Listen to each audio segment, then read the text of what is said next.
bonjour ami internet yéen tàmm di ñu seetaan à chaque fois ci seen émission politique neuve tey ñu ñëw ak sunu invité Youssoupha Mbodj ñuy waxtaanee ci actualité. On va parler de la guerre, la crise en Ukraine avec le problème bi mu am ak la Russie. Youssoupha ñu ngi lay nuyu, bonjour. Arona maa ngi leen di fay téléspectateurs yëpp nga xam ne moom ñu suivre ci 7Truth TV. tey nga ñëwaat ñu war a waxtaanaat ci thème d'actualité qui touche non seulement la politique mais la géopolitique d'une manière beaucoup plus large. mu nekk la crise en Ukraine. mu am ko ak la Russie OTAN dugg ci organisation mondiale yu bari aussi dugg ci mu xaw a créer benn psychose benn peur. tey boo doon def le diagnostic l'analyse générale pour ñu xam d'où vient le problème. waaw merci beaucoup déjà de nous avoir donné l'opportunité ñu mën a waxtaan ci thème bu am solo. parce que ñu bari ñoo ngi ci wax mais peut-être ils sont pas allés aux sources. loolu mooy problème bi. bon soo xoolee il faut d'abord remonter un peu l'histoire. Parce que la Russie et l'Ukraine appartenaient à l'ex-Union soviétique. Ex-Union soviétique bu ñu koy wax Ukraine moo ngi ci Russie moo ngi ci am na Lettonie Lituanie Géorgie et cetera. Ils étaient plus d'une dizaine de pays regroupés en un bloc. benn moment il y a eu ce qu'on appelle la guerre froide. Mais la guerre froide fu mu jógee mooy après la deuxième guerre mondiale. Les États-Unis d'un côté et ak URSS ñoom ñooy doon les deux puissances mondiales. À un moment donné, il y a eu la conférence de Yalta avec, on le sait, Staline, avec de l'autre côté Franklin Delano Roosevelt, président des États-Unis. Il y avait Winston Churchill pour les Britanniques. Maintenant, donc les deux forces étaient là. Maintenant, c'était une guerre, idéologique. Il y avait le communisme d'une part incarné par Staline. Il y avait aussi socialisme ou le capitalisme. ñu la ñoo ko doon incarné. Les Américains. léegi ba ñu jógee ci loolu xam nga dañoo xaaj Allemagne en deux. Allemagne de l'Est féetee côté Union soviétique boo xoolee muy RDA. Allemagne de l'Ouest féetee côté capitalisme bi. RFA. Maintenant on a eu le conflit de deux civilisations de deux idéologies. moom moo jur benn guerre froide parce que benn moment y a eu benn course à l'armement. Voilà léegi course à l'armement boobu boo xoolee moom moo conduire ba vers les années 90. En 91. États-Unis xaw a jël le dessus. ñu influencer un peu Gorbatchev on peut le dire ainsi. ba mu def la scission.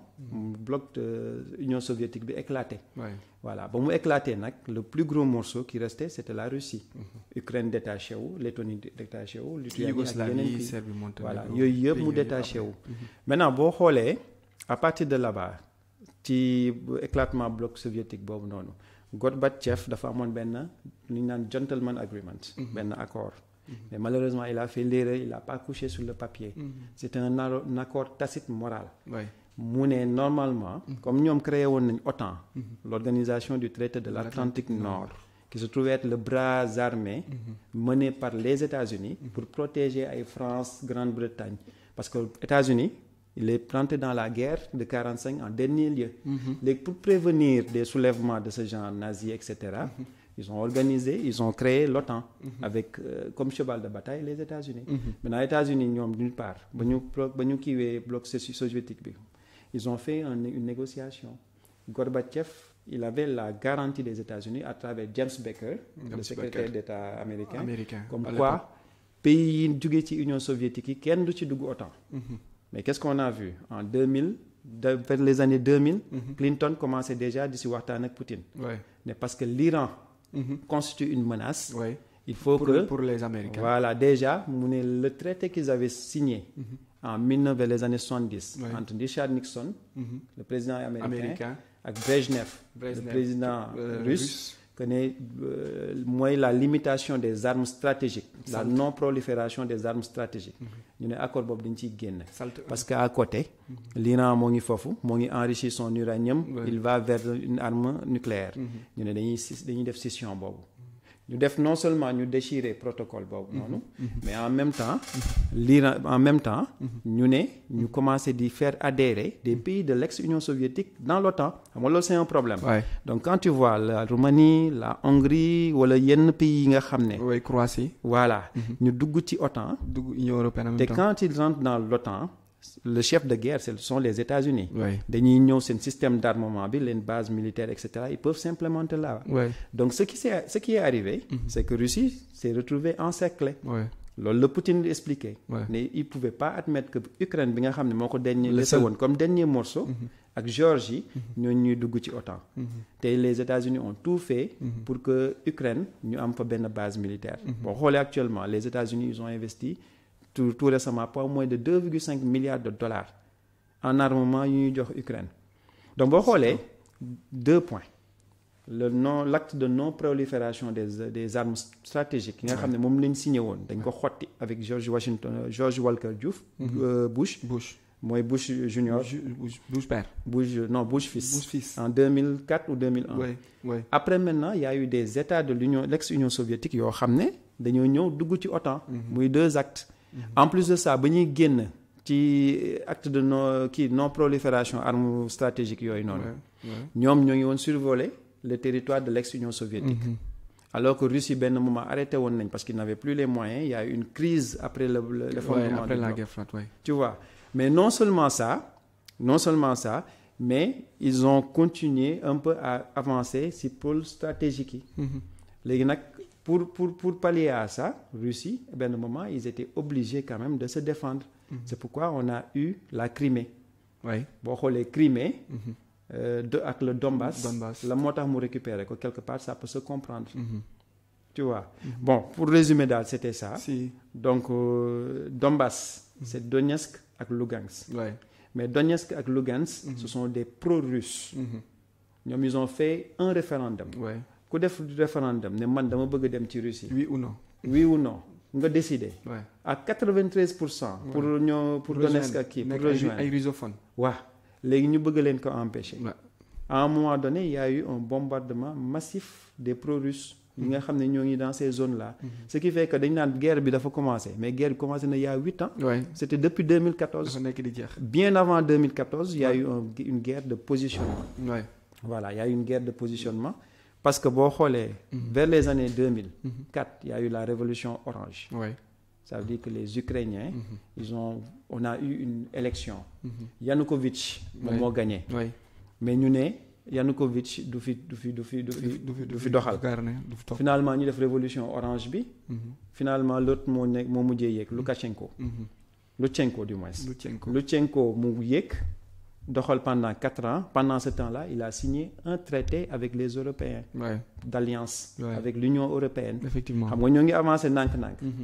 ñu jógee ci loolu. Yanukovych en 4 ans plus tard. mu ñëw gagné élection yi 2010 je pense. 2008. waaw 2010 mu gagné. ba mu gagné xam nga il est pro-russe. mu ne day suspendre accord boobu noonu il va discuter avec Poutine pendant 3 ans et demi. Pendant ce temps-là l'Union européenne a fait pression. mu def pression ba benn moment comme il a dit officiellement qu'il va suspendre. l'Union européenne alors qu'ils ont envoyé des ambassadeurs là-bas. pour négocier avec lui. Commencer à faire pression. Il y a eu des soulèvements avec l'Euromaïdan. Voilà. L'Euromaïdan est venu. Finalement ñu dem assiéger l'équivalent du Kremlin au niveau de l'Ukraine. Fekk ne moom il était parti dans une autre ville. stratégique tu vois. te moom il était prêt à anticiper les élections. Il était prêt à anticiper les élections. Il a négocié non seulement avec les partenaires européens, mais il a négocié aussi avec son opposition. Mais ñi ñu assiégé ko finalement il a fui au niveau de la Crimée. léegi bu fa toogoon. Russie xam ne dañuy ñëw rey ko. Finalement il y a eu un démembrement de l'armée russe qui a parti le récupérer pour le ramener en Russie. pour le kii. Donc tu vois un peu l'histoire. Ça dit depuis le temps moom ba mu waree chaque fois bu ñu amee benn président pro-russe. Il y a l'Union européenne qui se lève pour essayer de créer des problèmes. Le Donbass, c'est Donetsk et Lugansk. Mais boo xoolee seen problème ça ne date pas d'aujourd'hui. Boo suivre yenn reportages yu ñu def foofu par des journalistes indépendants, même les médecins sans frontières qui sont passés là-bas, ils ont expliqué que eux ils sont bombardés.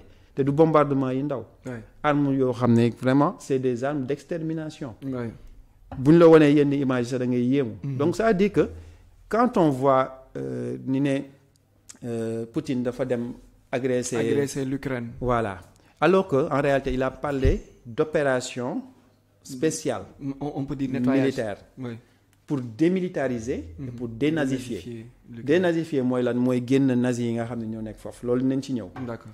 démilitariser mooy comme dañoo am arme yoo xam ne ñoo ngi koy bombarder seen propre peuple. pendant 8 ans. mu ne da leen fay génn. parce que ñooñu def nañ seen référendum. Crimée defoon na référendum. Donbass defoon na référendum. ils sont pro-russes. te l'histoire les rejoint. boo xoolee Ukraine 70% du peuple ukrainien ils parlent russe.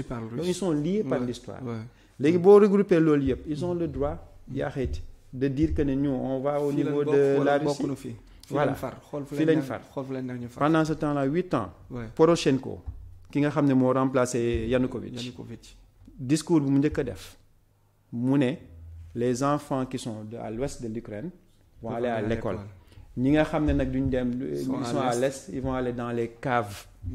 loolu un président qui le dit pour son peuple. ça veut dire que kooku bëggul peuple boobu. donc il y a eu des exactions. pendant 8 ans. pour man Poutine lu mu def c'est salvateur. parce que moo ngi dem di protéger la population qui était brimée pendant 8 ans. Moi je me demande même pourquoi pendant 8 ans il n'a pas réagi. mais il y avait les accords de Minsk en 2014. looloo tax mu bàyyi tuuti il voulait pas déchirer les accords. mu ngoog tu vois un peu. day xaar le moment opportun pour mu def la réaction. donc il y a eu de la provocation en réalité. non seulement de l'Union européenne. mais aussi des anti-russes. yi nga xam ne ñoom ñoo diriger Ukraine que ce soit Poroshenko que ce soit Loutchenko. ñoom ñëpp ils étaient anti-russes. te boo xoolee même.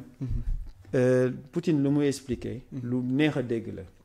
dafa ne les bases yi nga xam ne ñoom ñoo ko encerclé à travers la Roumanie à travers les pays de l'ex-Union soviétique là. ne ce sont des bases anti-missiles. moom ba ñuy déchirer accord bi lan la waxoon dafa waxoon Bush nañu def un partenariat pour travailler ensemble sur le bouclier anti-missile. loolu ça aurait permis à ce que kenn du raw sa morom ci en termes de technologie. donc ça aurait permis que kenn du ko utiliser contre l'autre. il a refusé. donc moom il a dit que ñun la guerre froide est finie yéen ñun on fait notre bouclier antimissile pour côté Iran et cetera. yéen faites-en de même. ñoom ils ont développé le leur aussi. mais quand tu viens dans un pays tu dis que tu n'es pas il n'est pas ton ennemi. nga wër ko. ceinturer ko avec un bouclier. sachant qu'un bouclier antimissile en une fraction de temps tu peux le transformer en base de missile offensif. donc yow war nga nomb kooku.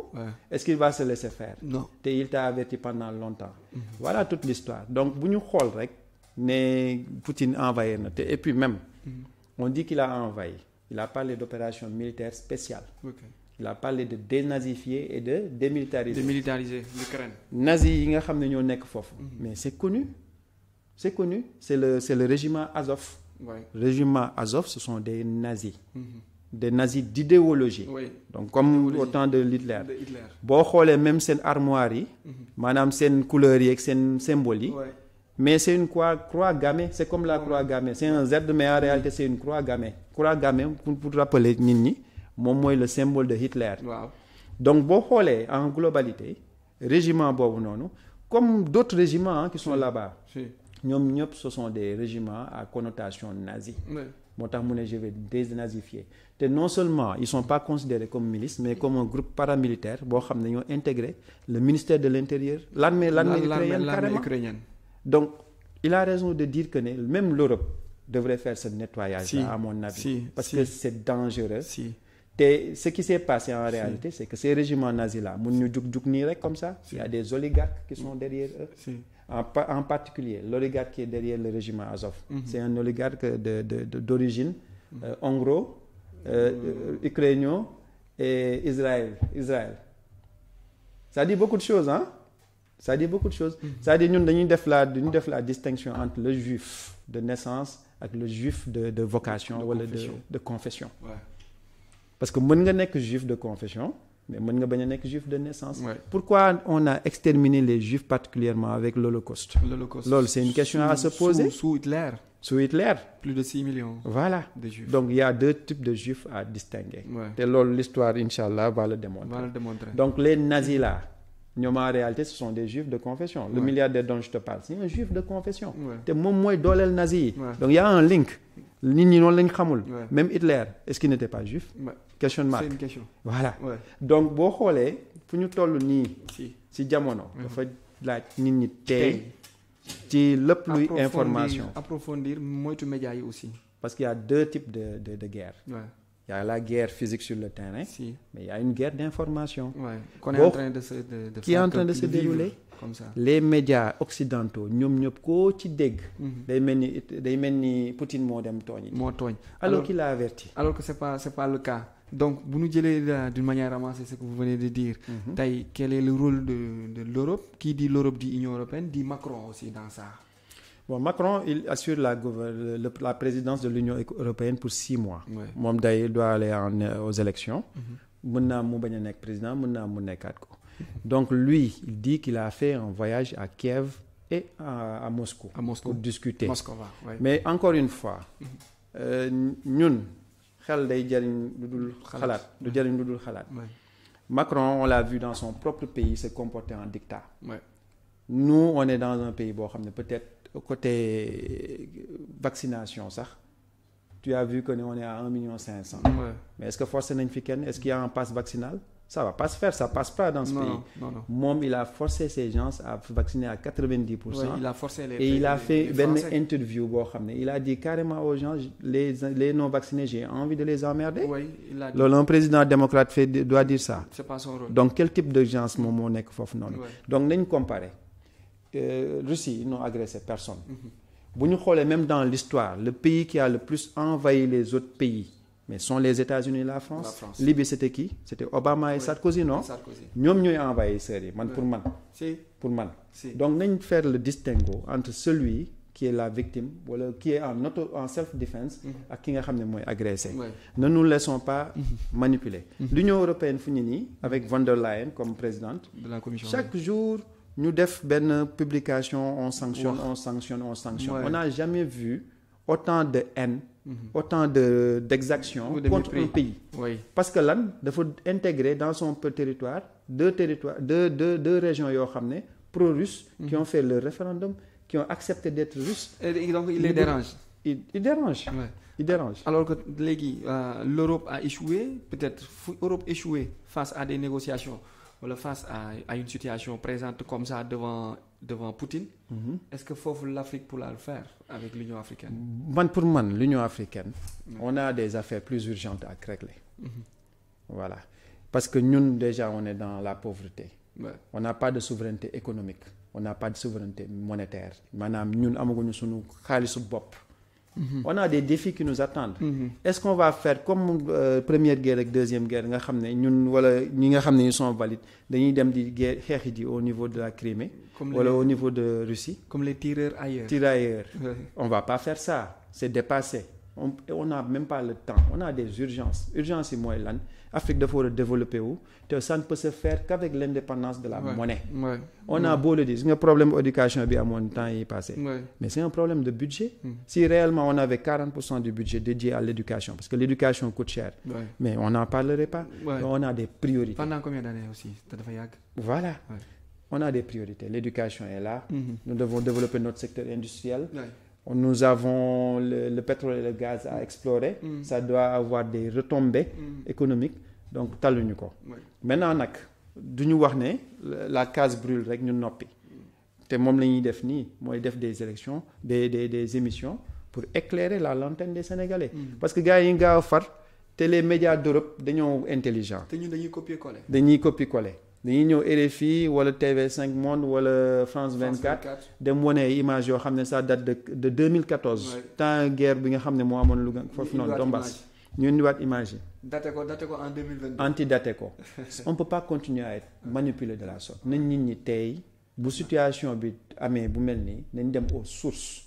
déglu les deux parties. Ouais. Surtout parce que ñun les informations venant de la Russie les médias russes amuñu ko. Donc satellite yi ni informé du jóge foofu donc ñun benn version rek la ñu am mooy version au France. Mais déjà ils ont décidé en France de censurer RT mooy Russian Today. La radio russe officielle qui donne les bonnes informations dañ ko censurer foofu ak Sputnik News. Donc ça veut dire que quelque part ils sont en train de créer les conditions pour que ñoom rek ñuy wax ñu leen déglu. Et puis bon il faut voir la télévision c'est un outil puissant. Les médias sont un outil puissant pour la fabrique du consentement. Manipuler. C'est une théorie qui est née depuis les années 40, depuis Sigmund Freud, on peut dire. c'est son neveu, Bernays, qui a créé ce qu'on appelle la fabrique du consentement. Même États-Unis, bon, on la Seconde Guerre mondiale, il a eu l'idée de prendre les têtes d'affiche comme Charlie Chaplin, le comédien célèbre, nous def propagande pour aller en guerre, nous suivre. Donc, ils ont su comment manipuler le peuple. Maintenant, les médias, ils sont toujours dans ce rôle-là.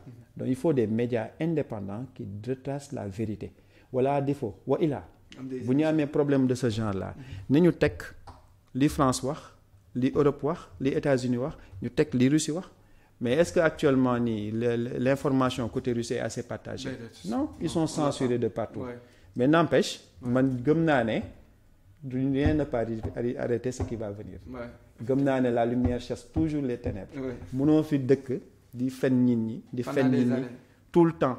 Tu peux le faire pendant longtemps, comme on a fait avec nous pour notre histoire et tout. Mais tôt ou tard, ça va cesser. C'est ce qui est en train de se faire. Si on l'Afrique, les révolution, un peu partout. Il y a un coup d'État. Si nous changer, nous changer par la voie démocratique. Mais encore une fois, les vrais enjeux de l'Afrique sont ailleurs.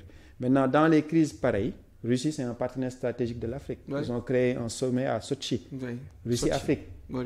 Avec beaucoup de partenariats bilatéraux. C'est ce qui a débouché au Mali, Centrafrique. Actuellement, Centrafrique, ça a été pacifié. C'est la Russie. Le problème des Séléka et Valeka, ils sont en train de se développer. Mali, ils ne vont pas survivre. Ils ont 2 semaines, 3 semaines. Alassane Ouattara, ils sont en train de survivre. Ils sont en train de faire le nettoyage et ils ramassent de l'or. Tranquillement. L'or, quand on fait l'or, quand on fait l'or. Donc, l'information actuellement, la vérité va surgir. Nous ne sommes absolument rien. Ils ont beau se déguiser en ange. On sait actuellement ce qui se passe en Europe parce que le monde est connecté. Quel que soit Alpha, nous nous tournons. Donc, qui sont les méchants, qui sont les gentils. Ni envahir les méchants. Libye, Kadhafi. Kadhafi œuvrait pour l'Union africaine et pour une monnaie africaine. On n'a pas eu Kadhafi, ils l'ont tué. Ils l'ont tué. C'était bizarrement, avant juste de tuer Kadhafi, nous avons éliminé. 4 avril, vers les années 2004. Abdoulaye Wade, si je me trompe, 4-4-44. Est-ce que Kadhafi n'est le parrain? Il avait invité plus de 22 chefs d'État africains. Trop même. Mais à l'époque, les médias n'ont pas su que Wade et Kadhafi sont en train de mettre quelque chose. Parce qu'il y avait Wade, Kadhafi, Bouteflika, il y avait Thabo Mbeki de l'Afrique du Sud. Nous avons sursoir le NEPAD. À travers NEPAD, avec plan Omega. Le plan Omega, avec la muraille verte là. Nous avons voir unité africaine. Voilà. Quand tous les présidents sont venus, bizarrement, le président sénégalais était là. Mais l'invité, le président libyen, Kadhafi, on ne s'est pas posé la question. L'autre invité, dit tout, dit moudjé ñew si bo jëlé côté ici autre bi nan la mëne jito le président autre ñoo wara ñew après le président mais bobu il voulait informer à la foule leur disant que le futur président de l'Afrique est là. C'est le dernier qui va prendre la parole au nom de nous tous chefs d'État africains. Man Wade accepte d'être le gouverneur sénégalais, mais on n'a pas pu détecter ce message. Les trois, les blancs ont su compris que là il y a quelque chose que les Africains sont en train de se préparer. Bon, ils ont éliminé toute cette plateforme là. Kadhafi mi ngi doon wax satellite africain, télévision africaine, monnaie africaine. Ñu commencé di ci liggéey. Du coup, après, quelques temps après, on a éliminé. Malheureusement, parce qu'ils ont des outils pour nous contraindre. Ils ont réussi à avoir des bases partout en Afrique. Donc, pour nous envahir là, ou pour nous faire comme nous l'avons fait avec la Russie. C'est-à-dire dans les pays voisins, la Pologne et tout. Il y a des milices qui entraînent les forces. Ce sont des armées extérieures qui les entraînent fortes. Nous après de grossir les rangs du régiment Azov, etc. Mais Bruno Le Maire, le ministre de l'économie de France, a dit quelque chose d'important. Il a dit qu'ils ont créé l'effondrement de l'économie russe. Tu as vu, levier activé, le SWIFT, ils l'ont enlevé du SWIFT, système de transfert bancaire international. Tu as vu tout ça? Nous, si un État a fait monnaie, il va subir la même chose. Effectivement. Actuellement, c'est ça. Maintenant, l'enjeu que pourquoi moi je suis un peu pro-russe, je l'assume. parce que j'ai vu que ne ñoom envoyé ñu kenn en Afrique. dëkk yi ñuy dugg au moins y a un partenariat win-win. ñu ngi gis ne dëkk bi moo ngi commencé suuf. tu vois c'est important. te bu ñu bëggee dem vers une souveraineté totale économique. mën a gérer suñu éducation comme il le faut suñu industrie comme il le faut. santé. il faut que ñu dem vers l'indépendance de la monnaie. c'est la bataille ku fi def beneen bataille tamit da ngay sonal sa bopp. moo tax la bataille du Mali est importante. il faut qu'on soutienne le Mali. parce que bu ñu soutenir parce que y a l'armée russe qui est là-bas. à travers le régiment Wagner. Voilà donc ñun loolu bu ñu ko réussir ñun au niveau du Sénégal ñun après. on est tranquille. Déjà ça nous débarrasse des djihadistes et autres parce que c'est un corridor en réalité le Mali pour le Sénégal. Si on arrive à boucler au niveau de la Mauritanie mais on est bien. on est bien. Donc effondrement économique boobu Bruno Le Maire doon wax. ku fi bëgg a créer sa monnaie. c'est arrivé à Gbagbo. c'est arrivé à Sékou Touré. c'est arrivé au franc malien. ñoom ñëpp ils avaient de bonnes initiatives mais on les a pas laissé faire. Voilà. Donc Macky, lui, il a parlé au nom de l'unité africaine ou bien au nom en tant que président sénégalais. Moom bu muy joxe sa neutralité. Bon, moi je pense que déjà. Est-ce que neutralité boobu noonu moo doon li gën. Pour moi c'est la meilleure position. Il faut le reconnaître. Actuellement il peut pas être pour ou contre. Di far. Voilà mënul far. Voilà je pense que c'est la décision la plus sage mooy mu neutre par rapport à ça. C'est un problème occidental. on peut dire occidental. Donc nañu leen bàyyi. ñu régler problème bi te man je suis sûr que Poutine li mu wax moom moo am. opération spéciale militaire. Voilà nañ ko bàyyi mu def nettoyage am comme il le faut man je suis pour que nazi yi nga xam ne ñoo nekk foofu ñu bàyyi bombardement yi exactions yi et cetera. Parce que bu ñu doon enquête crime de guerre dina fa am. Voilà donc man je suis pour qu'on les laisse gérer ça. ñun on a d'autres priorités ñu jéem a concentrer aussi priorités yooyu. D'accord léegi on aura comme conséquence dans le domaine économique ak gaz bi ak connexion bi am entre la Russie ak le reste de l'Europe. Conséquences yooyu sanctions yooyu noonu qui est le plus grand perdant. Bon moi je doute que Poutine mu appliqué mu tëj les robinets. Pour le Gazprom. Parce que Gazprom ça fournit 40% du gaz européen. Wow, je pense pas qu'il va activer ce logiciel. Il va pas les suivre dans ce chantier-là. Bon, je ne sais pas maintenant ce qu'il va faire. Parce que en fait, ça sert à quoi?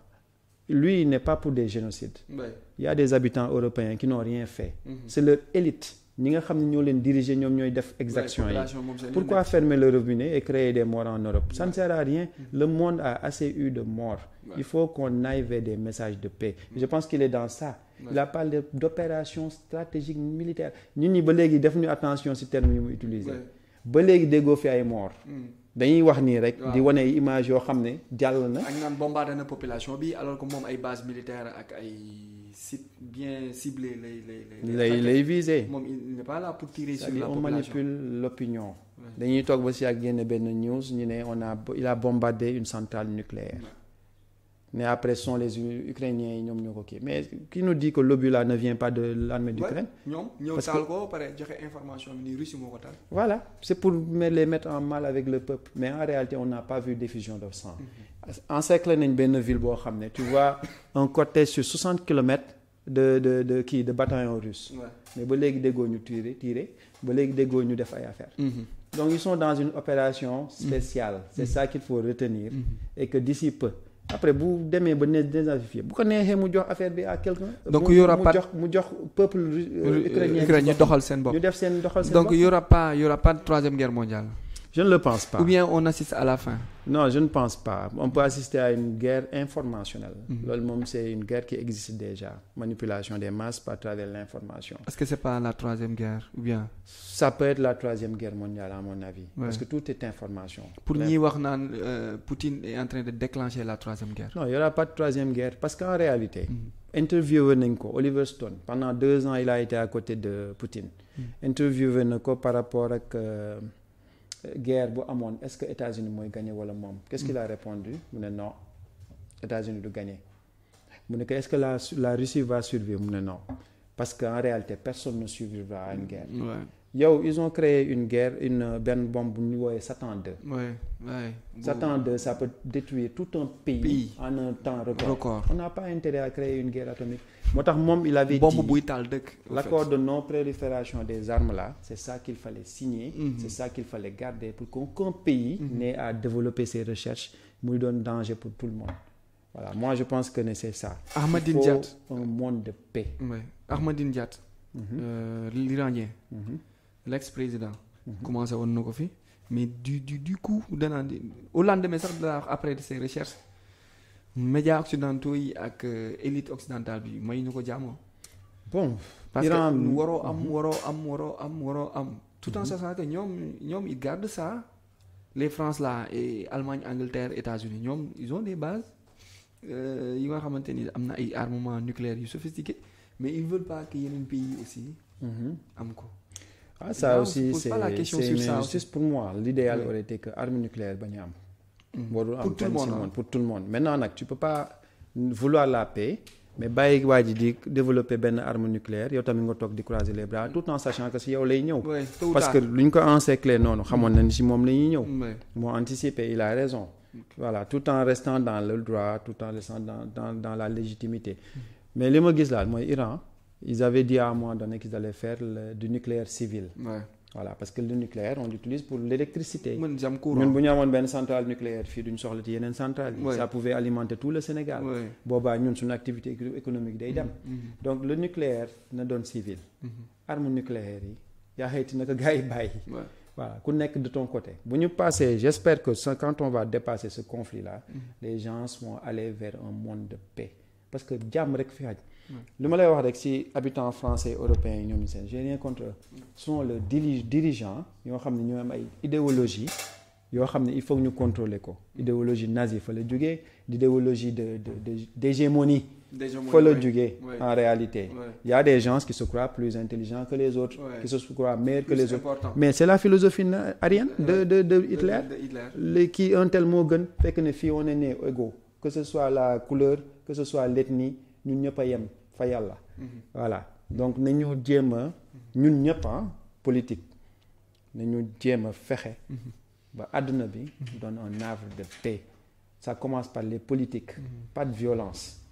Même bu ñuy manifester pas de violence. Ce qui s'est passé en mars am na ñu koy jéem a légitimité mais moi je dis il faut éviter la violence. Parce que prox ndoll la pour lu ne. Maintenant quand on parle de violence, prenez par exemple les États-Unis. Tu prends le président Biden, ministre de la Défense, il prend que Austin. Il est noir, tout le monde s'extase pour dire que ne waa sunu frère la jël. Voilà, c'est quel frère? Am na président bu tudd Obama. Donc voilà, c'est un Africain. Obama, c'est le président qui a largué le plus de bombes par jour. 872 je pense, pendant son magistère. 872. Si tu vois le magistère de Obama, il y avait Biden qui était son vice-président. Même actuellement Biden, boo xoolee Biden, son premier ministre de la Défense là, mais il faisait partie du conseil d'administration d'une industrie d'armement, Raytheon. C'est eux qui fournissent les armes au niveau du Yémen. Ku bëgg a jàmm est-ce que di nga jël koo xam ne moo ngi ci service moo ngi ci affaire armement bi. Donc le diable s'habille en Prada. Day sañse ba mu leer nga ne kii mooy waaja fekk nekkul waaja. Donc nañ def attention ci information yi nga xam ne moom la ñuy jëlee ci médias yi nañ ko filtrer. Te comme je l'ai dit il faut appeler les gens vers la paix. La guerre ne sert à rien du tout. Voilà, sinon que sonal nit ñi, créer des morts, les enfants ne vont pas aller à l'école. On doit aller vers un saut quantique. Il faut que le monde bouge. Pour me bouger il faut cesser tout ce qui est guerre, tout ce qui est violence. Ñu dem vers la paix. Même ça vaut pour le Sénégal. Soxlawuñu problème. Est-ce que aussi Poutine le fait que mu assiégé Donbass ak Crimée est-ce que mooy ko aussi accès pour mu am est-ce que mooy ko aussi vitalité pour mu am accès à la mer? Bien sûr parce que boo jëlee sud-est Russie il y a la mer Caspienne, mer Morte, mer Noire yi affiché côté boobu noonu. bu koy permettre mu rejoindre Méditerranée, soit Méditerranée à gauche ou la mer Rouge au sud à droite. Est-ce que mooy ko mu am ouverture boobu? C'est géostratégique. Moom il a 2 bases navales je pense. Am na benn bu Sébastopol je pense bien su ma juumul au niveau de la Crimée. Am na beneen au niveau aussi de soriwul noonu ak Donbass bi. Am na fa benn kii. Donc c'est stratégique aussi. Lui, s'il veut que ses navires, sa force navale, qui est très puissante. Parce que au nord, ouverture bi mu am au nord. foofu y a l'Alaska la glace. c'est l'Alaska. Et le Sibérie foofu. Voilà. Arctique bi beneen bi y a le Japon qui ferme. complètement à l'est. Donc foofu rek la am accès à la mer chaude. Bien Donc, sûr aussi da bien ciy sûr. baax en tant que géostratégie. de bataille de guerre aussi nga am accès ñu bañ la s'intéresser donc en un bon analyse stratège on peut dire que Poutine a raison mu jëlee OTAN aussi foofu. Il l'a fait démocratiquement parce que Crimée nous, comme je t'ai dit ils ont fait un référendum ñu d'accord ne dañuy dem Russie donc il a récupéré la Crimée ça lui donne accès à la mer Noire mer Noire bi après fan moo fi tegu le détroit de Bolfort au niveau de la Turquie et après boo fa rombee tu vas vers la mer Méditerranée quelque part ça te donne un avantage parce que si tu dois faire le tour pour jàkkaarloo un ennemi doo si génn voilà quelque part ça se comprend c'est géostratégique mais encore une fois je salue quand même sa démarche ça a été stratégique Crimée dañoo d'accord dugg Russie léegi nag ba ñu d'accordé donc maintenant la Crimée fait partie de la Russie et c'est tout pour man il a bien joué le coup de ce côté-là. D'accord. Maintenant comme on arrive au terme de l'émission tey point de vue actualité bi nekk comme on vient de le dire tout à l'heure le grand marabout je disais au niveau du Sénégal le grand marabout le calife de Touba voulait que état du Sénégal mu jàppale ko ci mu bi benn brèche sur lac de Guiers mu wàcc Touba loolu en 1 minute faisabilité yi oui ou non ak c'est possible c'est réalisable ou pas. Bon, techniquement, je ne sais pas s'il y a eu des études, parce qu'il faut des études géotechniques, etc. Pour côté ndox moom am na ñu xarañ ñu fa nekk. J'en connais quelque chose, ma femme évolue dans ça. Maintenant, moi, je pense que ce qu'il faut, il faut étudier d'abord pour voir exactement si c'est faisable. Mais zone yi nga xam ne ñooy enclavé yëpp am problème mu ndox. nañ leen jàppale. Maintenant, je pense que la SONES a un plan directeur. moo tax mu am Mamel. mooy l'usine de dessalement de Mamel. c'est pour au moins desservir Dakar. parce qu'en réalité Dakar ndox bi fii ñëw doyul. Il y a des quartiers yoo xam ne yi am tout le temps des pénuries d'eau. Maintenant Touba ils ont bien raison de demander à ce que ñu bël leen benn au moins ñu def étude bi. te xam naa seen xarañte à travers seen taalibe yu bëri. ils sont très très très dégourdis. Donc boo leen tegalee benn projet boo xam même financement bi bu fekkee ça doit venir des talibés. ça peut se faire. Donc ils n'ont qu'à regarder cet aspect-là. et voir comment gérer ça. Ils ont bien raison parce que l'eau est vitale. Oui, parce que Touba affronte toujours ce problème. Donc peut-être le marabout a bien raison de dire que il faut aussi ñu daggal leen bu fekkee Lac de Guiers mën a def 400 mètres dem Dakar pourquoi pas 200 mètres mu ñëw maintenant il reste à pomper peut-être le fleuve Sénégal avec les partages bi OMVS. Dit comme ça peut être facile. Mais encore une fois il faut des études. Parce que technique la ingénierie la. Il faut des études moi j'en sais quelque chose. Donc nañu bàyyi ingénieurs yi ñu def étude bi. Comme là le besoin est là. kilifa gi wax na. Macky na jël le dossier en main à travers son ministre de tutelle. ñu dem def ji les études ñu jox ko les scénarios possibles ñu trancher ci benn scénario. ñu réaliser ko et on passe à autre chose. Merci beaucoup. Mot de la fin. Bon, je suis venu en tant que président de l'Alliance patriotique du Millénium. C'est notre parti politique. Oui, c'est bon à signaler aussi. Voilà. Je suis aussi coordonnateur de l'Alliance patriotique panafricaine parce qu'on se limite pas au Sénégal. Afrique fu ñu nii dafa soxla ay combat sur les systèmes sanitaires, le système monétaire, etc. Donc on s'est engagé dans ce combat-là. Je suis aussi président d'un mouvement citoyen CRAC. Bon, je vais passer le témoin parce que ça fait beaucoup de casquettes.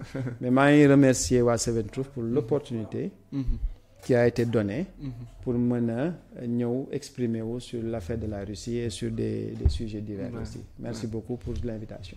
Merci beaucoup Youssoupha Mbodj, président de l'Alliance patriotique. Ak ni nga xam du Millénium mu ñëw def expliquer na un peu le phénomène russe le phénomène ukrainien expliquer na causes yi joxe na déroulement bi ak conséquences yi ak potentialité événement yi su war a mën a am. Je pense que l'exposé a été très clair et très pertinent. Merci beaucoup et rendez-vous prochainement avec un autre invité.